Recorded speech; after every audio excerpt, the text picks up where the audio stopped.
Hello, and welcome back, subscribers and new viewers, to another Sunday speed paint and part 1 of a two-parter of my Sketchtober 2023 prompts. Now, I've made Sketchtober prompts for myself in 2022, and they were okay. I managed to get through them, and if you want to watch the series, I have all 5 parts available on my channel. That was when I announced that I was no longer participating in Inktober because I wanted to make my own set of prompts, and I've done that once again this year, and I meant to have 15 prompts for you today. I also wanted to be very realistic with you in the fact that I only managed to get up to day 9 before having some struggles, but my schedule is different from everyone else's out there, but a good majority of people usually get the 31-day prompts done in a pretty reasonable time, and that is why it is called an art challenge, but I did have to break up the rest into part 2. They're very short ideas, but I wanted to do this in a timely manner to see where I'm struggling with when I'm creating these ideas.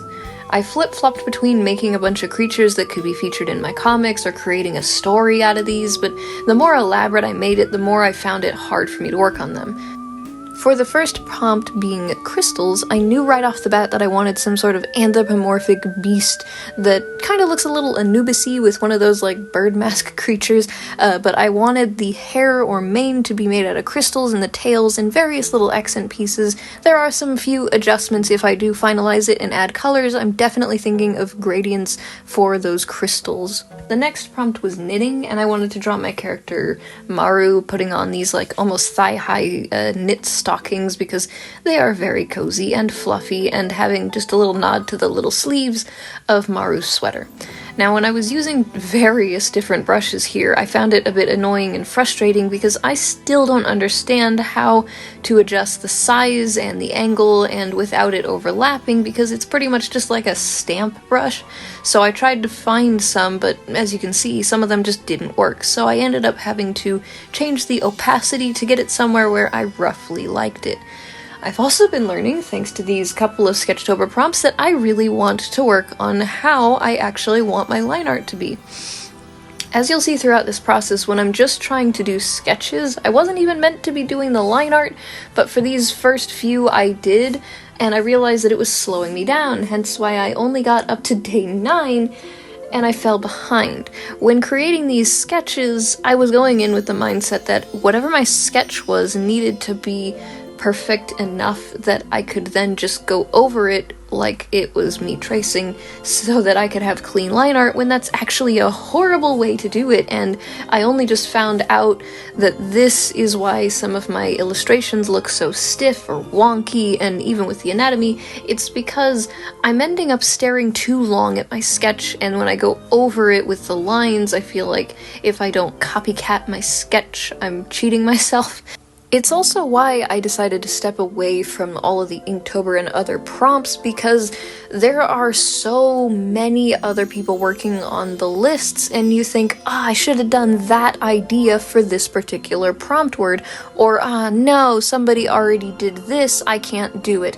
And I do not want to hold myself back, and I would highly suggest for anyone else who's working on this and you're in that same ballpark as me, do not worry about what anybody else is doing. Pretend you're in your own little bubble and pretend that you do not see or do not have internet access to all of these other options and things out there. But if it does give you that sort of helpful nudge of inspiration of just like, oh, that's right, this thing exists, when you forget that it does, and it gives you that little flow of creativity, those are the good kinds of things. It's sort of like how with me, I have to limit my social media interactivities, otherwise I get distracted and heavily influenced. And recently with Sketchtober, a lot of these ideas are coming straight out of my head rather than being heavily influenced by all of the others working out there. That's why I also made my own prompt list, so that I don't have to worry about other competitive lists and inspirational things popping up that end up influencing and changing things for me to where I end up accidentally deleting or even not completing the ideas that are in my head. And this is something that I want to work on with fan artwork. Just because somebody else has done it, you haven't seen what I've done. And that is what I've been working on with my channel, not only as a way for me to archive all of my projects so I have something to look back on, but also for anyone who's interested in my channel or my artwork has something that we can bond over. For the next prompt here, mythical, this is where I started getting into the flow of things. This is where, besides the silly faces, I wanted this creature to be something completely out of my head, and I thought, what about a creature that has two gigantic front claws and a tiny back legs that it can just kind of pick itself up off the ground and have a huge tail that's actually a third hand claw that it uses, and its actual head is the stomach, and the head on top is just like a little mimic thing, so it's kind of just like a fake head to lure and deceive. To maybe from like the bushes you think, oh, that's a lost dog, and in actuality it's a giant monster with a stomach in the middle of it that's going to scoop you up with its tail. The next prompts I struggled with a little bit was candy. I wanted to make a candy monster, so I thought maybe I'll make like a cotton candy chocolate monster, and I just scrapped that abomination because it looks so silly to me. Instead, I decided to do hands, like claw hands holding up a bowl full of a bunch of candy.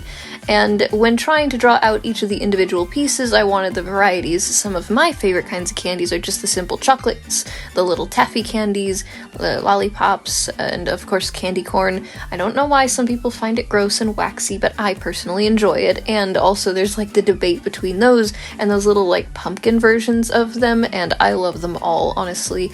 I actually went recently to go purchase some of them with my husband, where they have a candy shop, an old-fashioned candy shop that happens to import some American candies. That and the Nerds candies are my favorite, just because it's all sugary. And whilst I'm quickly on that subject, my favorite candies tend to be some of the hard candies or the taffy candies, and of course chocolate. The next prompt was actually one that I wasn't sure about. It was metallic. I didn't know if I wanted to go for armor or not, and instead I ended up creating this like hazmat type of suit with like bits of armor to it. I'm not really sure. The idea just popped into my head, and also my comfort zone, I'm trying to break it, so instead of just continually drawing the same things, I knew that with Sketchtober I needed to draw some things that I normally wouldn't, and making a human in a hazmat-like suit, and also because my husband's been playing Fallout recently, it popped into my head. I'm like, you know what? It fits for the prompt name. The next one was hunt, and I just had a quick idea in my head while I was looking at all of my OCs for my character Hinge to be hunting a little bird for food.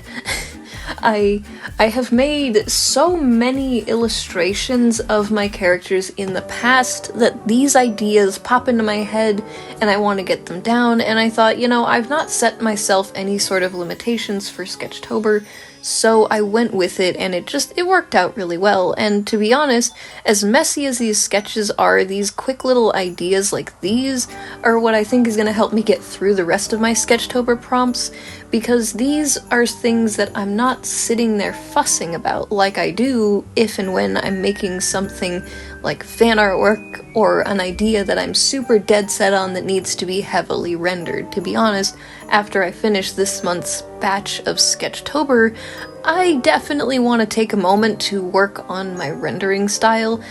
Along with the previous video that I mentioned, also fitting for prompt number 9 being faint, this is when I had to stop working on the Sketchtober prompts to catch up on other life and work things, because when you're riding a bicycle 5 miles to and from your work establishment, and you have to spend an hour of that to get there and back on said 5-mile trip, it can be quite exhausting even when you've had the proper food, hydration, and sleep. Getting home at like 10 o'clock at night and waking up the next day at like 6 o'clock in the morning so that you can catch up on other things can be a bit of a jarring schedule jump when you're used to being able to work on stuff a lot longer. So with these sketch prompts, I've also learned a way to conserve energy and properly work on these art projects rather than doing what I usually do, and I think it's just general anxiety of decision paralysis before something important. If I have an appointment, everything for that day beforehand gets put on hold because I don't know if I'll have just enough time to do it, or I feel like I'm being lazy, where even when I'm drawing, my brain is like, you should be drawing, or you should be ready, because you don't know if you've packed everything, and you double check it twice, making sure you have your keys, phone, your wallet, and also to make sure that if there is any traffic or weather conditions, you can make it there early.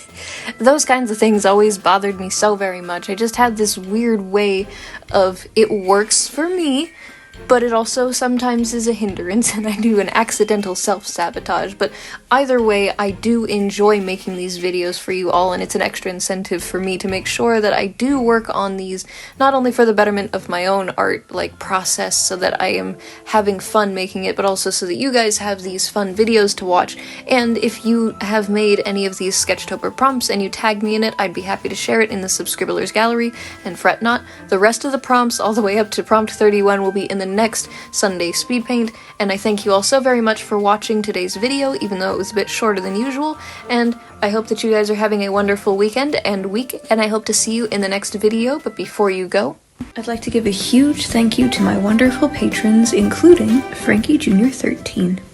Hold it right there, don't click off this video just yet. Why not check out some playlists of my videos while you wait for the next upload, and if you'd like to support my works and see more, click that link card down below. Patreon exclusive rewards for the Fennec Fox tier includes access to secret artwork, Arctic Foxes get shoutouts at the end of my videos, and early access to art and videos. Red Foxes have the opportunity to be featured when I need background characters or a commission instead. Subscribe for free if you have not already to join the Subscribblers squad, and tag me in some of that artwork and I'll share it in the Subscribblers gallery.